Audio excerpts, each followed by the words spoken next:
Hello, I'm Paul Beckwith, and in this video I want to discuss a very fascinating and interesting detective story.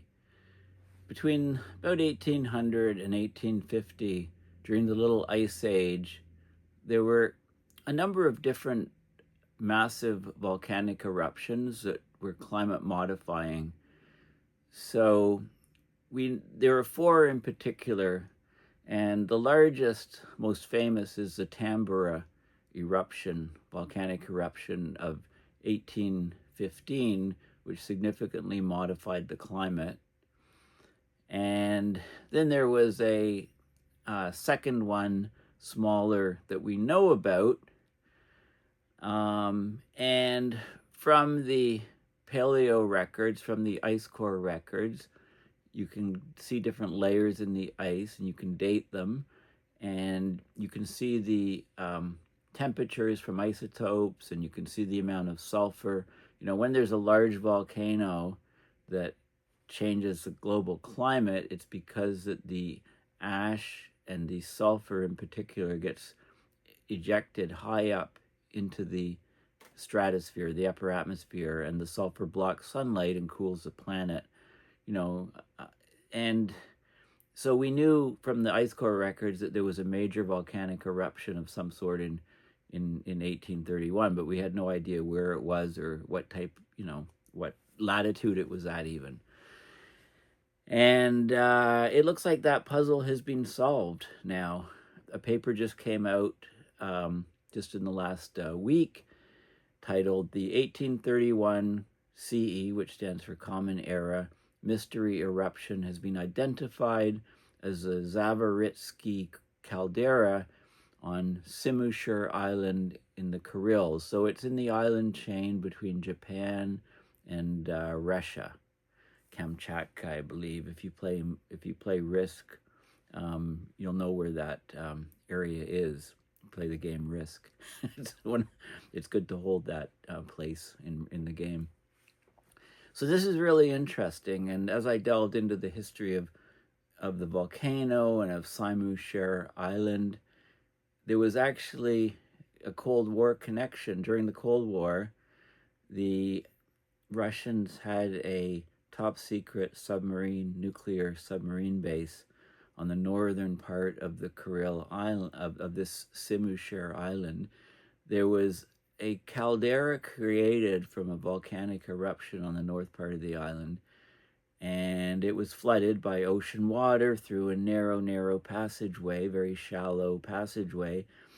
So it was basically half a caldera. The caldera became a massive lake, and it was a top secret submarine base during the Cold War, and I'll talk a little bit about that aspect too of this island. So it's really fascinating, and these large volcanic eruptions are very important for studying climate. For studying how much sulfur in the stratosphere would cause a cooling, and where the cooling would occur, and so on. So it's very, very important and very relevant to climate science today, this finding. So let's get right into the location and the specifics and the peer-reviewed scientific paper. This is the peer-reviewed paper, which is open source. So if you just Google this title, you can bring up the paper and find it for yourself. Okay, so let's go back to the start here. So I just, about less than a day ago, I sent out this tweet on X. New findings on what happened in 1831 when a previously unknown volcanic eruption cooled the planet up to 1 degree Celsius for a few years. So this mystery eruption has been identified. So let's have a look at the details. So first of all, this is a global temperature record in the Common Era, CE, which goes back 2,000 years. So you can see the huge spike in abrupt increase of temperature rise. These are direct measurements of temperature after 1880. Before, it was indirect measurements from ice cores and things like that. Tree rings, all kinds of different proxies for climate. Now, if you go to so it's a very cool period here. This is the end of the Little Ice Age. You can see it, being very cool over this region. We had the Little Ice Age. We basically had the Thames River freezing up. Some winters, people skating on it fairly frequently in winters, etc. So we're talking about this area in the temperature record. So let's look at some of the articles. So this is an article, Technology Networks Applied Sciences, the mystery of the 1831 volcanic eruption solved. So scientists traced the 1831 mystery eruption to Zavaritskii volcano in the Kuril Islands, solving a 200-year-old puzzle. Okay, so let's have a look. Okay, so this, after this eruption happened, this mystery eruption, because we didn't know what volcano had erupted to cause this, but we knew something had happened because there was global cooling, and then that was followed by famines. So basically what the researchers did is they matched ash.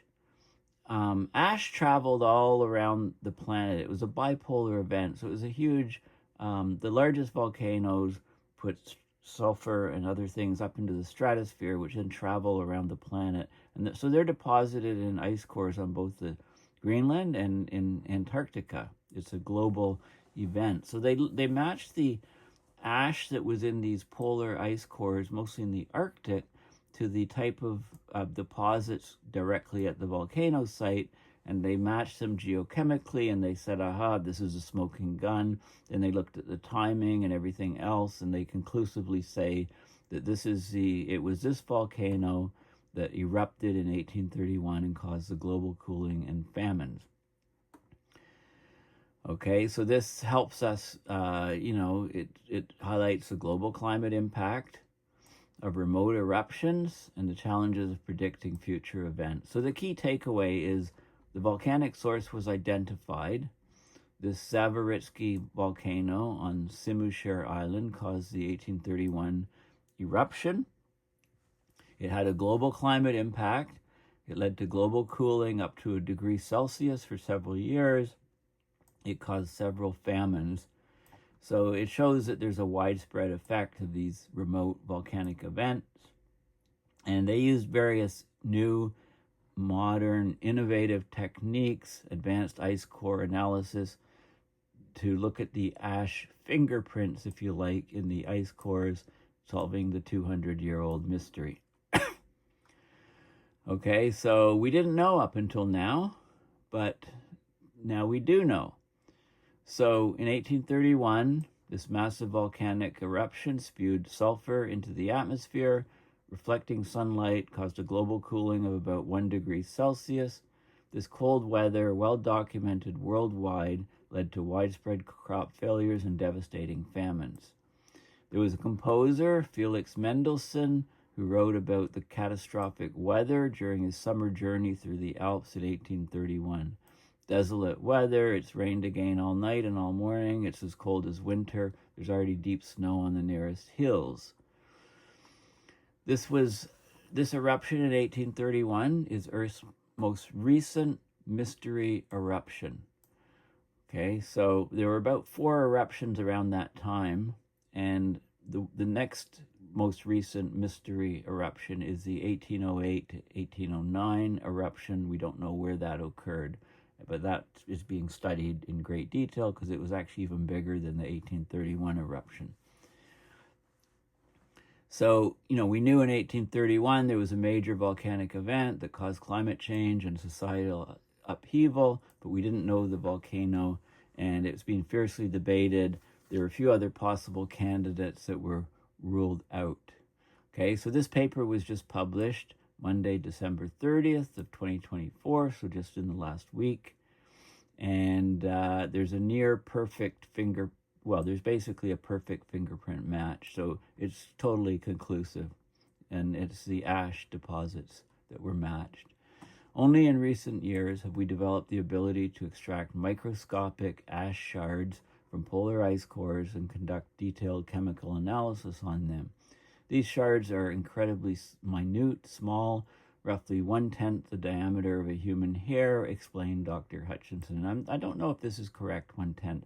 The diameter of a human, anyway, it's about 10 to 20 microns in diameter. Yeah, I guess I thought, very thin human hair, I thought was only about 50 micron. But, thicker hair, depends on water content too. The hair swells a bit. So, this would indicate that human hair is 10 times 10 to 20 micron, which is 100 to 200 micron. Didn't think it was quite that thick. But anyway, it's you can't see it. It's too small. You can see hair, but you can't see these shards. Okay, so the team accurately dated and matched the ice core deposits, the actual glass shards in the ice, to this volcano on the remote uninhabited island of Simushir. The islands are in a disputed territory between Russia and Japan. So currently controlled by Russia, they operate as a strategic military outpost. During the Cold War, in a plot line reminiscent of a James Bond film, the Soviets used Simushir as a secret nuclear submarine base, docking vessels in the flooded volcanic crater. Okay, so the chemistry of the ice was looked at very high temporal resolution, so they could pinpoint the precise timing of the eruption to the spring-summer 1831, confirm it was highly explosive, extract the tiny shards of ash. So the matching took a long time. They actually compared the ice core shards of glass to samples collected decades ago from these volcanoes by colleagues in Japan and Russia. And then, so they had the two ashes right together, and they looked at them, one from the volcano, one from the ice core, and it was like a eureka moment. The detective mystery was solved. The smoking gun, so to speak, was found, and it was this volcano on this island. Okay, so very interesting. There was a global impact on climate. There was severe consequences for human populations, and so we need it. It gives us more information. So there's another large eruption like the one in 1831 happens. Depending on the latitude, etc., we'll know more about what it's going to do to our climate. So let's have a look. So basically, I had to immediately investigate this secret nuclear submarine base, and I got a couple articles. This is really fascinating. Here we are, visiting a top secret Russian submarine base. So here, this is a report from over a decade ago. This travel article, this reporter, travel log person, landed at Petropavlovsky Kamchatsky in Kamchatka and explored the Commander Islands and Kuril Islands off the coast of Russia. So this is called the Russians call this the PK city, Petropavlovska Kamchatsky in the Far East Russia. So here you can see the mountains and pretty drab buildings, everything stuck in time. Old concrete block buildings everywhere. Nothing new and exciting. As drab as it was, I loved it, and I didn't care that many Russians called PK the ugliest city in Russia. So that was a temporary stop. From there, the travel log reporter explored Simushir Island in the Kurils. It was mostly uninhabited, but there was a sizable settlement functioning there for nearly 20 years, with a top secret submarine base operating at Brutona Bay from 1987 to 1994. So these are some of the structures in this region. It was abruptly abandoned one day in 1994. Why? Well, the Soviet Union basically collapsed, right? So they left behind relics and buildings. Plenty of Soviet-era artwork is adorning the walls of the buildings. It was once home to thousands of people, I think 3,000 to 4,000 people. There was a hospital, large apartment block, school, livestock pens, now all lying in ruins. Books scattered on the floor, gun turrets, rust outdoors, having never fired a shot. Shoe repair shop has half-finished repairs lying about. Trucks sit idle in the fields, being recaptured by nature. See all the shoes there to be repaired. It's a spooky place, but fascinating. So this is the setting's beautiful. You've got the large volcano in the background, a sheltered bay, a beach out front, wild foxes and birds. But it all came to an abrupt end. Where did they all go? Why did they abandon the settlement? Did they move to another top secret submarine base we don't know about? Or was it just time to close up shop and send everyone back to more populous cities? So, very few people visit the island, maybe some Russian fishing boats, it says. Here's some of the trucks resting. So it's actually quite fascinating. And there's a hospital and some of the buildings, right? Everything kind of abandoned. And it makes you kind of think of Chernobyl, with the abandonment of that. I got some more information on the island. So it gives you the history. So there were some First Nations people on the island. It's right here. So this is up here is Russia, down here is the Japanese islands. So this whole archipelago, it's right in the middle there, roughly, at about 40, almost 47 degrees north latitude. So the submarine base under the Soviet Union, Bruton Bay was used by the Soviet Navy as a secret submarine base between 87 and 94, about 3,000 people there. The remains of the base can clearly be seen on satellite images, so I had a good look. And then it talks about the geology, the different peaks, and this is the Zavaritskii crater, is right here. This is the big crater that was formed by the volcanic eruption, and we now know it went off in 1831. And this Wikipedia page has not been updated with the information from the paper because it just happened. But it'll be interesting to see how quickly it takes before they add a whole section in Wikipedia to talk about the volcano. But they do talk about some more recent eruptions. So this volcano, the Zavaritskii, it has a height of, and there's a Zavaritskii crater. There it is right here. Okay, it's up in this region, I believe. Okay, it's got a height of 624 meters, or just over 2,000 feet, a 2 kilometer by 3 kilometer freshwater caldera lake. There was a lava dome created in 1916, and the 1931 eruptions, so the small eruptions in the northern part of the lake. 1957, a new 350 meter wide, 40 meter high lava dome was created, decreasing the size of the lake. So it's still very active volcanically. And okay, so that's some more information on it. And here we go to Google Earth, and this is the island here, and this is the crater, the caldera here. And these are some of the tubes and things from more recent eruptions, but this whole thing was created in 1831, we now know, and the glass shards that were produced and the tephra and the volcanic ejaculates, etc., have all been found in concentrations. It was a bipolar event, so it happened. There's traces of this, mostly the sulfur, in both the Arctic ice cores, the Greenland ice cores, and Antarctic ice cores. If we go up here to the northern part, you can see this fascinating region here. You've got the volcano here. You had the huge eruption, and then part of it was filled in, like the original eruption would have created a caldera like this, and then this part's been filled in. So this is the region that was used for the top secret Soviet submarine base during the Cold War. And interestingly, you can see this is a little entrance, and you can use the ruler and see, this was perfect. 262 meters wide.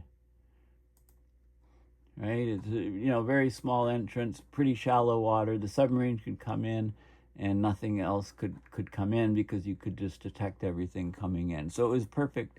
It was a perfect base for, being a top secret Cold War submarine base. It's like from a James Bond movie almost, as was mentioned.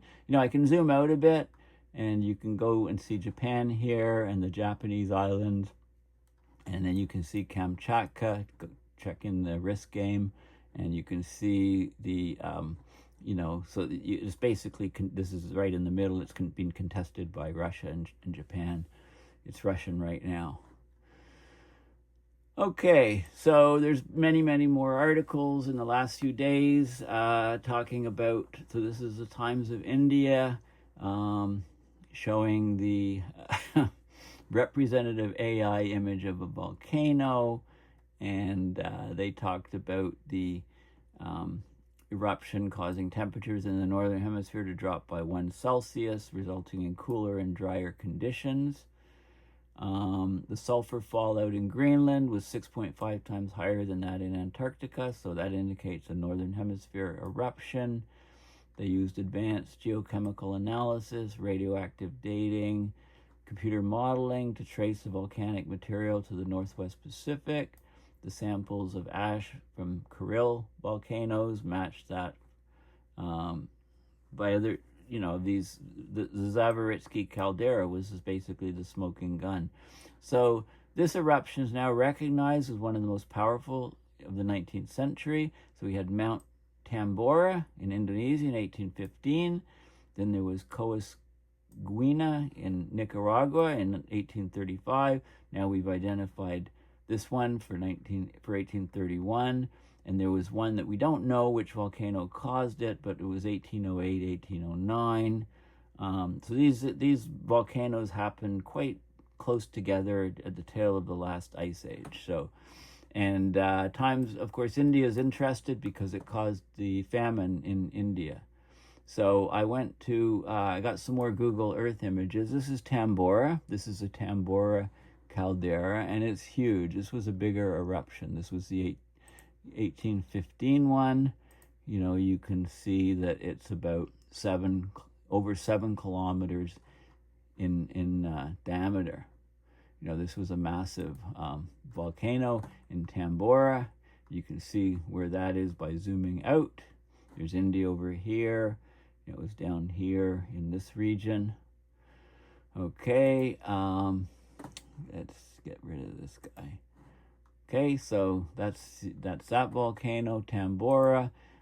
This is the other one that was mentioned, the Guina volcano in the western part of Nicaragua. Big crater lake, and we can zoom out to see where that one was relatively. So, the latitude of these things is a big factor that's very important. This is about 13 degrees north latitude. And this is one that was thought to be causing the 1831 event, and it's Graham Island, which is it's also called Isola Ferdinandez, and it was an island. It doesn't look like an island right now. In fact, there's nothing to see because it's not an island right now. It's below sea level, but occasionally it pops up. And it also erupts and becomes an island and then gets washed down and stuff. So it's the one, they thought that this one was a much smaller eruption, but they thought that the seawater and the salt and so on, the eruption under the tremendous heat generated a lot of sulfur, but that's not the case. It's not the smoking gun. So once again here, mystery volcano that erupted and cooled Earth in 1831 has finally been identified. So there's more information in here. So this eruption was one of the most powerful of the 19th century. It spewed so much sulfur dioxide into the stratosphere that annual average temperatures in the northern hemisphere dropped by about 1 degree Celsius. The event took place during the last gasp of the Little Ice Age, one of the coldest periods on Earth in the past 10,000 years. Okay, so they found these small volcanic glass shards that were deposited in the ice over Greenland and got encapsulated into the ice. And they were deposited between 1831 and 1834, as well, along as with the sulfur isotopes. Okay, most of the ash came out earlier, but the sulfur came out later. Okay, so it's really fascinating paper. The last known eruption of this particular volcano was in 800 before Common Era. That was the last known big eruption. Okay, there's been lava, some volcanic movements of material building up, lava, pools, etc., lava pools, but not an eruption. And the last known eruption was much older. We don't have. It's a very remote island. No one lives there. Historical records are limited.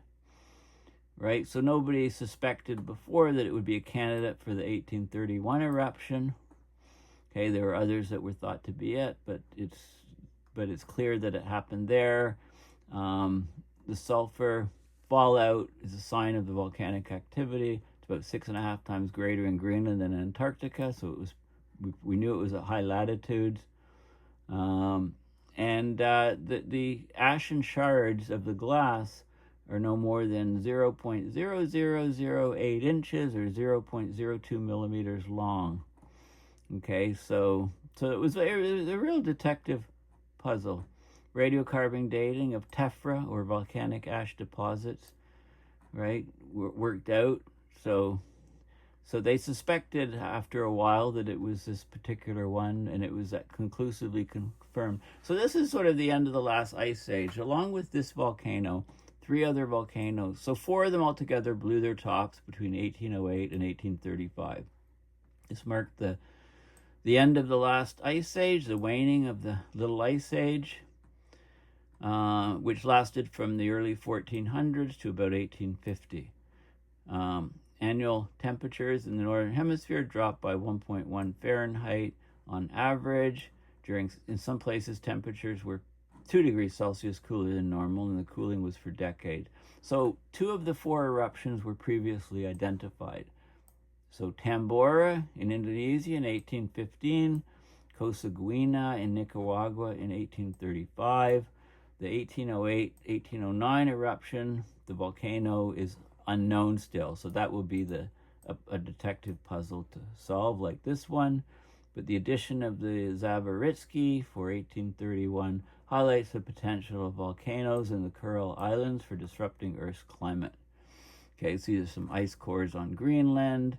So after the 1831 eruption, the cooler and drier conditions emerged in the northern hemisphere. There was widespread hunger and hardship, famines across India, Japan, and Europe, affecting millions of people. So the volcanic climate cooling is most plausible smoking gun to lead to crop failure and famine. Okay, there were also socio-political factors involved, no doubt, but basically this was a global event, essentially. Okay, so let's have a look now at the paper. So this is, we'll look at some of the figures in here and some of the details of this paper. But before, there's a lot of terms in here which are described, and I just want to go through some of these terms. So the term phreatomagmatic is in there. It's a volcanic eruption when the magma comes into contact with water, mostly seawater, turns the water into steam. A lot of the materials that are in the seawater then go up into the troposphere and the stratosphere. It's a very large volcano. Okay, so they thought that a small type volcano of this type basically puts lots of sulfur into the air from its evaporation of the water, and the sulfur in the seawater went up into the air. Tephra is the fragments of rock that are thrown into the air during a volcanic eruption. Okay, so it was the glass shards that were found in the ice cores that were matched to the tephra from the volcano. Of course, paleoclimatology, it uses proxies, indirect measurements from earth and life sciences to obtain data previously preserved within rock, sediments, boreholes, ice sheets, etc. So it's like finding out what climate did in the deep past from the data from within all these materials via proxies, like the ice cores. Absorption You know, they use this term, and I think they meant absorption, not absorption, but anyway, add absorption versus adsorption. So they're two different terms. You know, you talk about light being absorbed by molecules. You talk about adsorption is solid substances attracting to their surfaces molecules of gases or solutions that they're in contact. It's not the interference with light. You know, it's a chemical term. So in the paper, evaporates are sedimentary rocks that form when water evaporates from a solution. Okay, tephrochronology, it's dating tephras. So you look at ash from a single eruption, and you know there's a term cryptotephra, which is non-visible volcanic ash, just because it's very tiny and small. Mass independent fractionation, a way you separate isotopes. So this told you a little bit about how high the sulfur went into the atmosphere. I'll talk about it when I get to the article. Contemporaneous is existing or occurring in the same period of time. Important in the study. A bipolar event, of course, you know, psychologists talk about it, right? Person being bipolar, but bipolar in this paper's context, it's the detection of sulfur in the ice cores on both poles, both the Arctic and Antarctic. Muscovite is a common hydrated mineral. It's a member of the mica group. It was used in windows in the old time. So they found some mica from windows, you know, on rudimentary settlements on the island. Petrological is relating to the study and structure and origin of rocks. And then we have isopleth, line on a map connecting points having equal incidence of a specified meteorological feature. So an isopleth. So it's any line on a weather map connecting points with equal values like temperature, dew point, etc. Isotherms, isotacs are examples of isopleths. And I want to show you this site. This is the National Museum of Natural History. There's something called the Global Volcanism Program. So just Google Smithsonian Global Volcanism Program, and you get this website, and there's all kinds of everything you wanted to know about volcanoes and their effects on climate and things, but mostly about volcanoes. So it talks about recent activity of volcanoes, what countries, you know, lots of questions, what countries have the most volcanoes. There's a database site which lists every volcano we know about in history, and it's continuously updated. And there's fast bulletin reports. There's lots of, you know, there's databases of all the volcanoes. You can search for volcanoes. You can search for time periods and see what volcanoes happen. And there's all kinds of other resources. And I just looked, for example, under galleries, and you can see hazards and processes, ballistic ejecta, lava flows, lahars, pyroclastic flows, all lava lakes. Anything you want to know, magma in water, plumes, how far things, like it's just, this is an amazing collection. Volcano types and features. Looks like it's not changing. I clicked on this and got this. Maybe it's ballistic ejecta. There you go. Look at all these pictures here, you know, shards of volcanic matter being ejected and lighting up the sky like fireworks. It's almost like, yeah. Anyway, that's those are so Smithsonian Global Volcanism Program. Okay, so let's have a look at the paper, but you know, it's open source. Look at it yourself. It's quite detailed, and I'm not going to go into all of the details of the how they did their detective work, but we'll look at the abstract. So polar ice cores and historical records evidence a large magnitude volcanic eruption in 1831 Common Era. This event injected about 13 teragrams of sulfur into the stratosphere that produced various atmospheric optical phenomena. It led to It blocked sunlight. It led to northern hemisphere cooling of about 1 degree Celsius, climate cooling. The source of this volcanic event was unknown until this paper discovered what was going on. One hypothesis before linked it to this eruption in the water of Ferdinandia in the Strait of Sicily, on that little island I showed you, which isn't an island anymore, it's underwater. So it wasn't a big enough eruption alone, but it might have converted enough of the seawater to evaporate and reduce it and emit additional sulfur with these so-called evaporate rocks, right? But that's not the case. So basically they ruled that out, and they matched the volcanic rock coming from this region, from this particular crater. They radiocarbon dated it. They estimated the magnitude of it, and it accounts for the climate cooling in 1831 to 1833.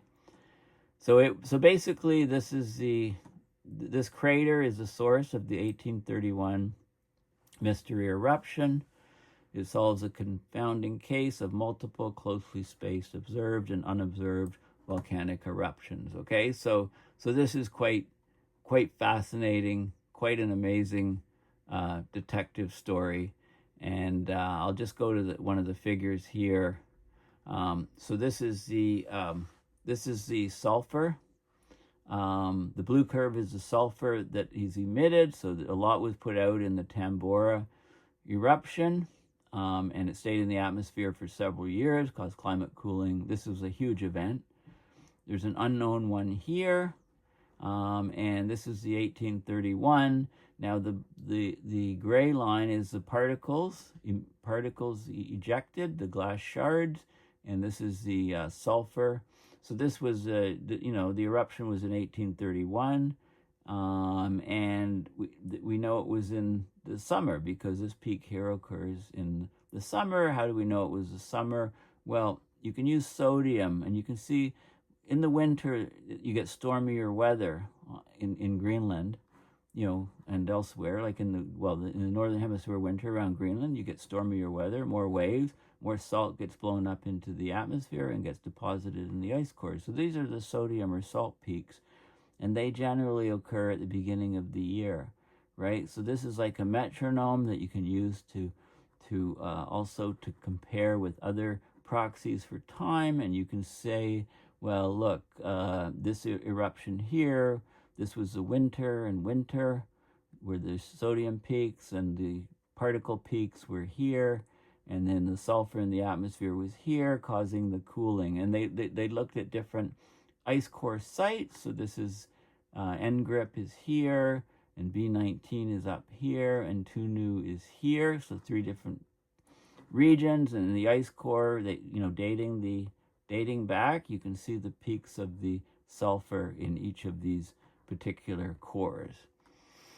Okay, so, and you can look at the tephra peaks in the year and see how much was being ejected, and you can look at different sulfur isotopes, and because the sulfur isotopes are changed by UV light, we know that the sulfur that ended up here in the ice core reached high levels in the atmosphere. In fact, it went up into the high stratosphere because it's affected by the UV, and we know when it's up in the high stratosphere, it blocks sunlight, and it cools the planet, and it takes a long time for gravity to pull it down to the troposphere where it's been rained out by weather. You can look at the sulfate isotope levels, and you can see a nice map. I mean, this was Pinatubo. This was the previously unknown 1831 eruption, the Tambora eruption here, and an earlier eruption, and they're all on this same sort of curve. So the little island hypothesis for, evaporating seawater, putting sulfur up, that just doesn't hold it because that's over here on a totally different line. So, it's a huge detective puzzle. And then you can look at these are the different chemical compositions in the different shards, silicon dioxide, weight percent. So that's just basically the glass shard. And you can see, a clustering of data here for these elements and for iron oxide, magnesium oxide, potassium oxide, and so on. And, you can see from all of this, you basically can find out how big the eruption was, what happened. And here's another summary. So this is a region of the Kurils, the islands. This is showing them here. This is the Simushir island, which is zoomed in here. And here's the Zavaritskii crater here. And there's a schematic of the crater, what it looks like now. So the inner caldera volume is 1.5 to 3 cubic kilometers of material. Post-caldera domes and cones, these were formed from 1910 to 1957. Lava pools, etc., but no eruption. And you can look at the depth of the materials in these different locations and see how much ash basically fell and so on. So there's a lot of really neat stuff. So basically, it's very conclusive. Basically, the result is this new study has revealed that a large magnitude eruption of the Zavaritskii caldera on the Simushir Islands in the Kurils occurred in the summer of 1831 Common Era. And it was a magnitude 5 to 6, so decent sized magnitude.